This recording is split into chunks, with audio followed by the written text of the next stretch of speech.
नमस्कार विद्वान साथियों, आज हम पढ़ेंगे reserve bank of India. Reserve bank of India की स्थापना 1926 में हिल्टन यंग कमीशन की सिफारिश पर देश के केंद्रीय बैंक के लिए भारतीय रिजर्व बैंक ऑफ इंडिया नाम सुझाया गया।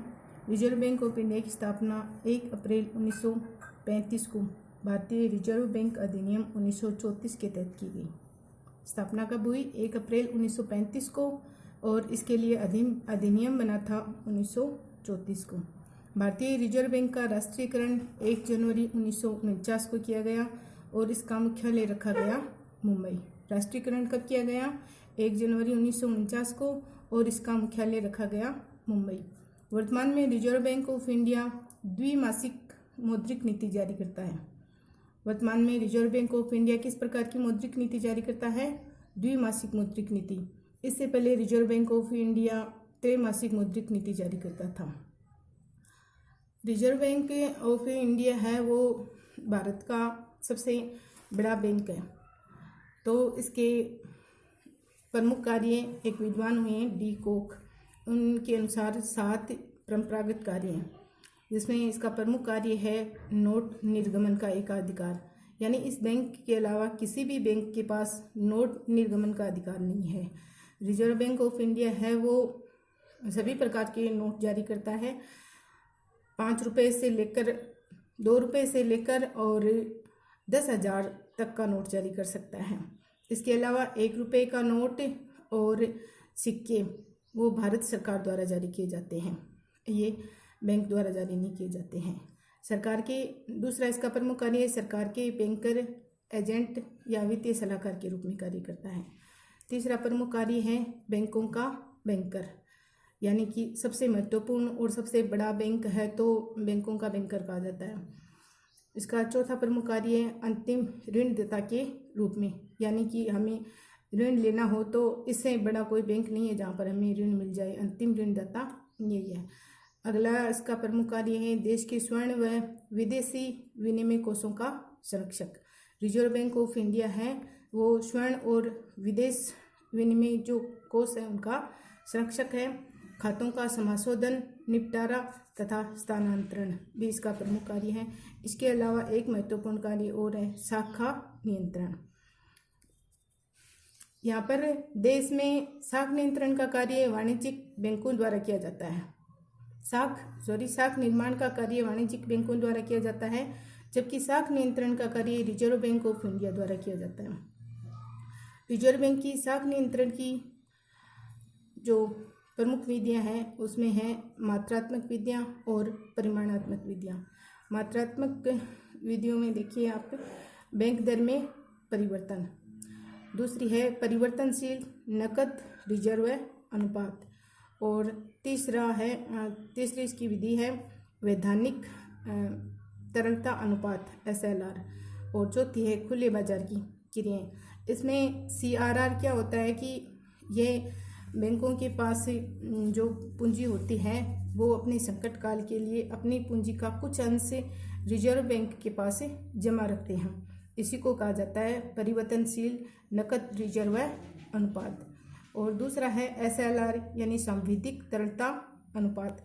ये रिजर्व बैंक की जमा पूंजी होती है, उसमें से रिजर्व बैंक कुछ पूंजी अपने पास रख सकता है, यानी कि 40% तक की पूंजी अपने पास सुरक्षित रख सकता है। वर्तमान में ये 18% है।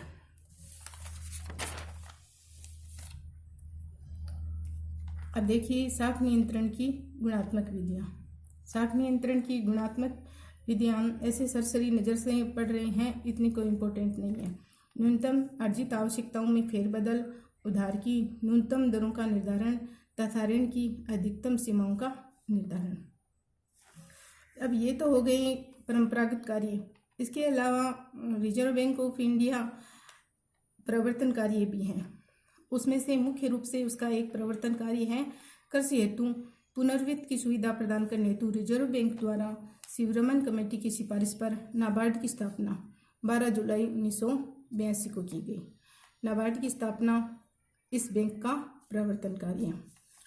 अब सांविधिक तरलता अनुपात चूँकि ये नया टॉपिक है तो बैंक पहले से हमारा पढ़ा हुआ नहीं है और हमारे सिलेबस में भी नहीं था पहले, तो ये सांविधिक तरलता अनुपात और ये नकद आरक्षण अनुपात ये हमें समझ में नहीं आता है।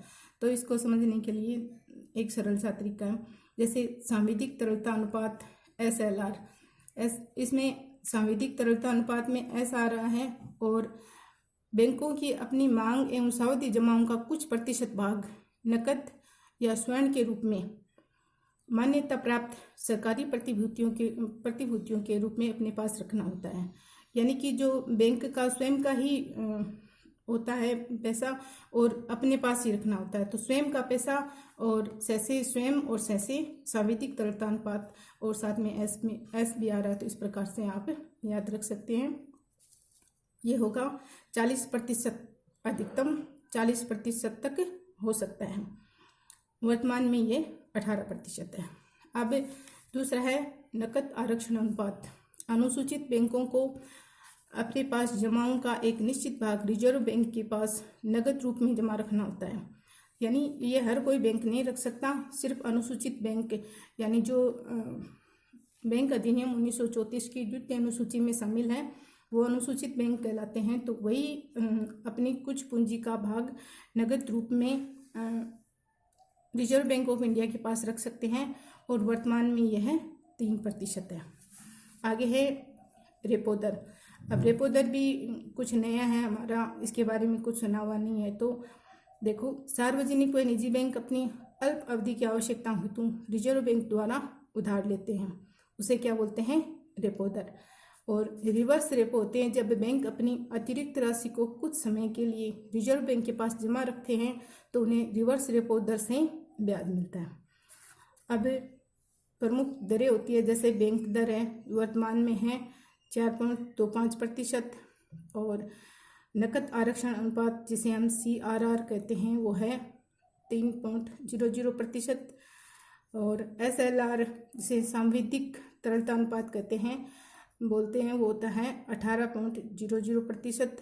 रेपो दर है वर्तमान में 4% और रिवर्स रेपो दर है 3.35%।